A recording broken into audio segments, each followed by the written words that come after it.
When Adiyogi जब आदि योगी ने अपना ज्ञान प्रसारित किया, वो 112 तरीके, उनके जो 7 शिष्य थे, सप्तऋषि, उन्होंने इस ज्ञान को 16 तरीकों से 7 हिस्सों में बांटा।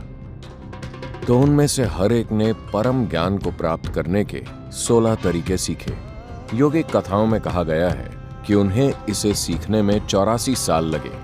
इन 84 सालों में आदि योगी उनके लिए सिर्फ एक शिक्षक ही नहीं रहे, धीरे धीरे वो उनके लिए सब कुछ बन गए। जब सप्त ऋषियों ने इन 16 तरीकों को आत्मसात कर लिया, तब आदि योगी ने उनसे कहा, अब जाने का समय आ गया है, तुम लोगों को जाकर बाकी दुनिया के साथ इसे बांटना है। जब वो जाने ही वाले थे, उन्होंने कहा, लेकिन गुरु दक्षिणा का क्या हुआ? ऐसा नहीं है कि गुरु को दक्षिणा की जरूरत है, बात बस इतनी है कि गुरु चाहते हैं कि वो एक समर्पण की भावना के साथ जाएं, कुछ बहुत कीमती भेंट करके जाएं, क्योंकि समर्पण की अवस्था में ही एक इंसान अपने चरम पर होता है। तो आदि योगी शिव ने गुरु दक्षिणा मांगी। ये सातों भौचक के रह गए, उन्हें क्या अर्पित करें?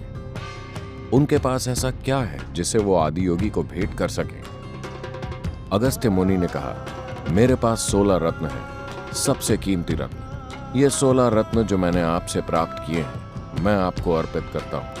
उन्होंने 84 साल की कठोर साधना के बाद इसे हासिल किया था, और अब एक ही पल में जब उन्होंने गुरु दक्षिणा मांगी, उन्होंने उसे उनके चरणों में अर्पित कर दिया और रिक्त होकर खड़े रहे, बिल्कुल शून्य।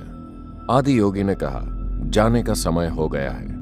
वो खाली हाथ वहां से चल पड़े, और ये उनकी शिक्षा का सबसे मुख्य पहलू था। चूंकि वो रिक्त होकर निकले, वो उनके जैसे बन गए। शिव का अर्थ है वो जो नहीं है, वो भी वो बन गए जो नहीं है। चूंकि वो ऐसे बन गए, इसलिए उन सातों में से हर एक के माध्यम से सभी 112 तरीकों को अभिव्यक्ति मिली। वो चीजें जो वो कभी भी नहीं समझ सकते थे, वो चीजें जिसके लिए उनमें कोई क्षमता नहीं थी, वो चीजें जिसके लिए उनके पास जरूरी बुद्धि नहीं थी, वो सब उनका एक हिस्सा बन गई, क्योंकि उन्होंने उसे अर्पित कर दिया जिसे उन्होंने हासिल किया था, जो उनके जीवन का सबसे कीमती पहलू था। उन्होंने उसे आदि योगी को वापस कर दिया और खाली हाथ निकल पड़े।